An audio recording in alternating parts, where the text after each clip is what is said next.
What about this one? Is this one ready to harvest? Good job for trying on that one, Sugar Snap Pea, but I'm pretty sure that broccoli is too big and we should have already harvested that one. Functional fitness for all, from roots to fruits and tall. Hi, I'm Dr. Jen, your favorite physical therapist with a passion for wellness and prevention. And today on the Genergy Wellness Show, I'll give you a garden update and we'll talk about when is the best time to harvest your broccoli, cauliflower, and spinach, those cold weather crops that are really on their way out here in June in Tennessee. So stay tuned for that and join me for the garden tour.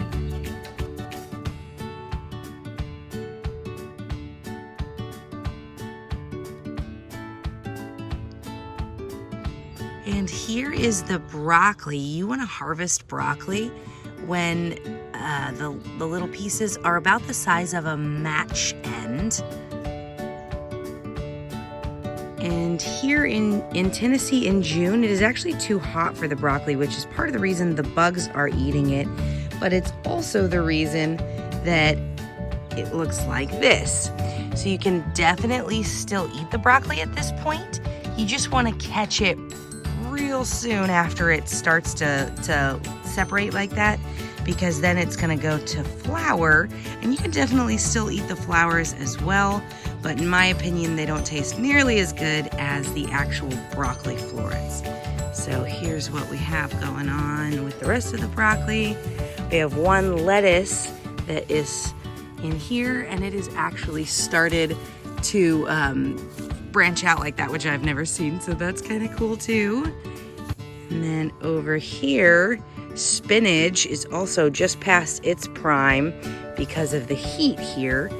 So instead of those nice spinach looking leaves, here soon we're gonna start to get some flowers there as well. And then we have some more of the purple lettuce, and then the kale actually was flowering yesterday and has now started to go to seed. So they had these cute little yellow flowers, and now they've got seeds. So we can save those to grow kale again next year, but we can definitely still eat the kale that is right here. So maybe I'll make a video and show you how to make kale chips in the air fryer. All right, we are ready to harvest this broccoli. So I'm gonna pick this one right over here. Show you what that looks like. So it's not a beautiful shape, but if you'll notice, the individual florets are all about the dimensions of a match head. So that's really what we're going for there. And you can cook the leaves, but they're really fibrous and not my favorite. So we're gonna cut all of this foliage off and just eat this here. Let me show you what it looks like when it's a little past where I want to pick it. Okay. So here it's started to actually, it's gonna flower really soon. So it has these really cute yellow flowers, but you can still eat it at this point, but you see how it's a little stemmier. So a little harder to use at that point, but definitely still edible. So we're gonna cut this one up and eat it first. And actually a lot of these other ones are really ready to go too. So I'm just pulling out the roots, and that's what we've got there. So make sure you cut all the leaves off, clean them really well, because we usually find a good bit of bugs in there. Okay, and there's a couple other that will be ready soon. And one more little tidbit about broccoli. If it was cooler and earlier in the season, I would just chop off that big head of broccoli and leave the rest of the plant rather than uprooting it like I did today. And then it would send out new individual florets. So not a whole new head, but individual sprouts would come out, and you'd still be able to eat those.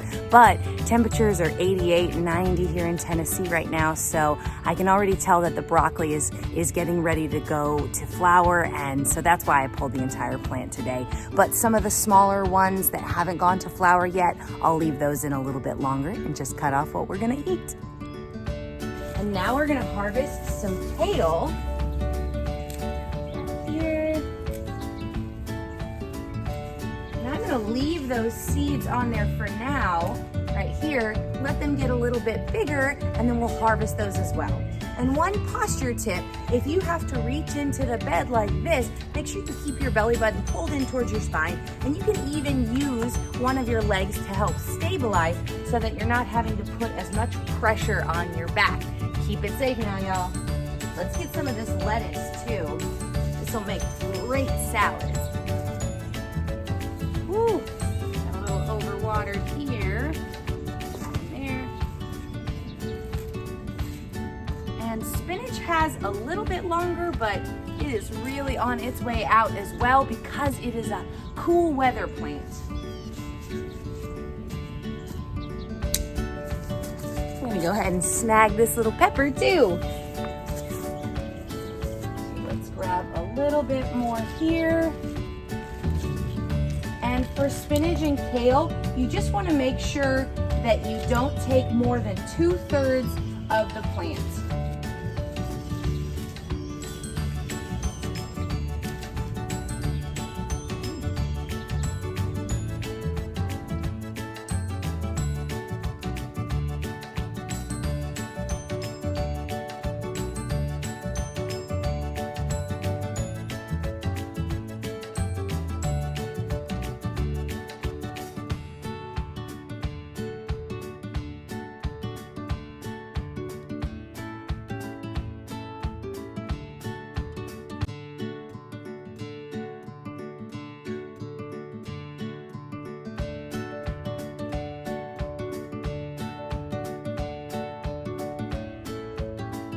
This is the June 15th garden update.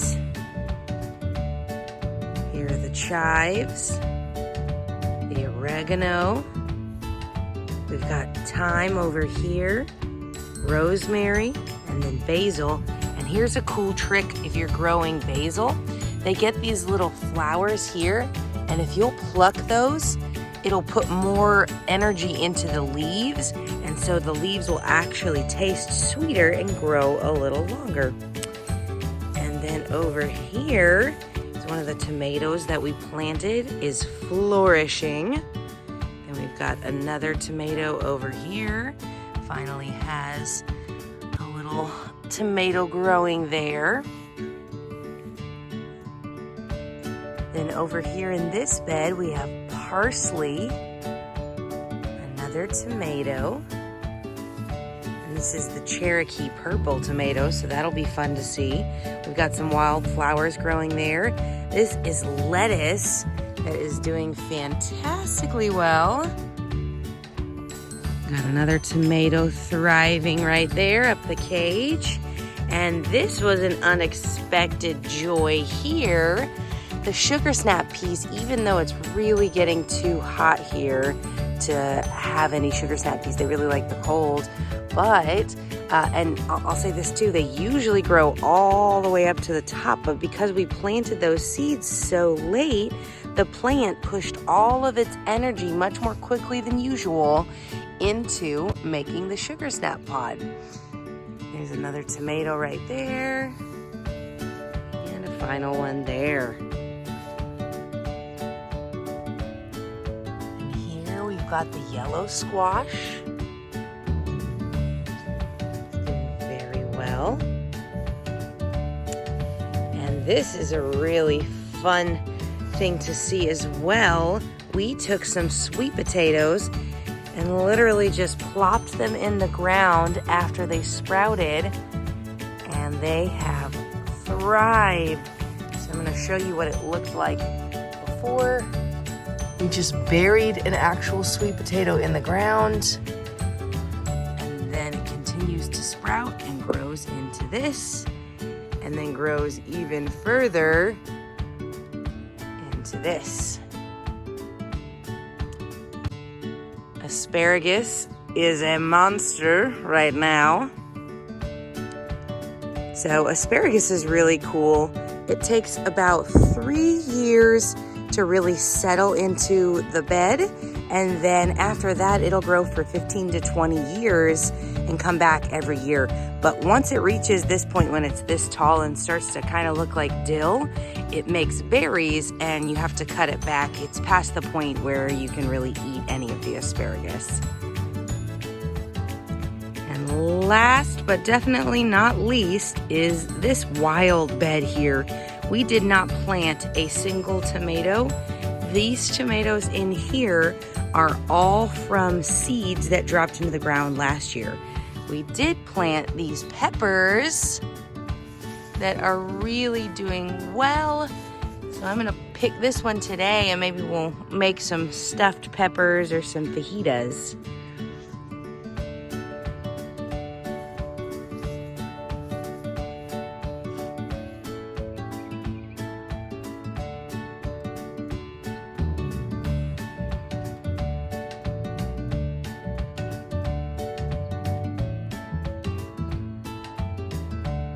One more fun surprise. The lavender has just taken off this year. It smells great, it looks great, and behind the lavender we have grapes that we planted either 3 or 4 years ago.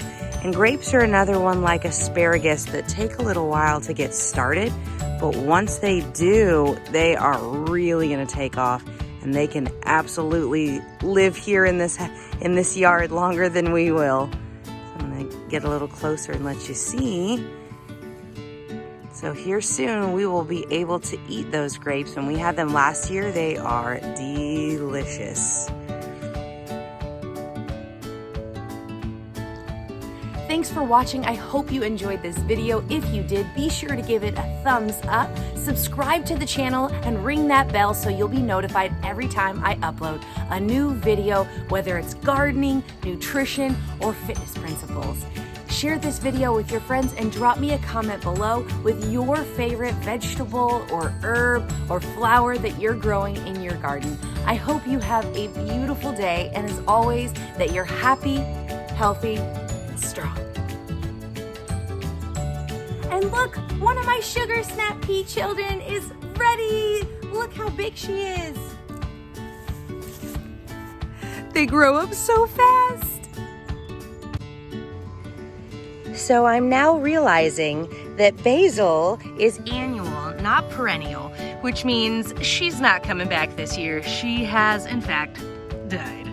So I am gonna give a special treat to Bucky. Hang on. All right, Bucky, you ready? You ready? You want it? Get it. Woo! Get it, Bucky, get it. Get it. Get it, Bucky. Get it. Drop it. Good, drop it. Ready? Get it. Good girl.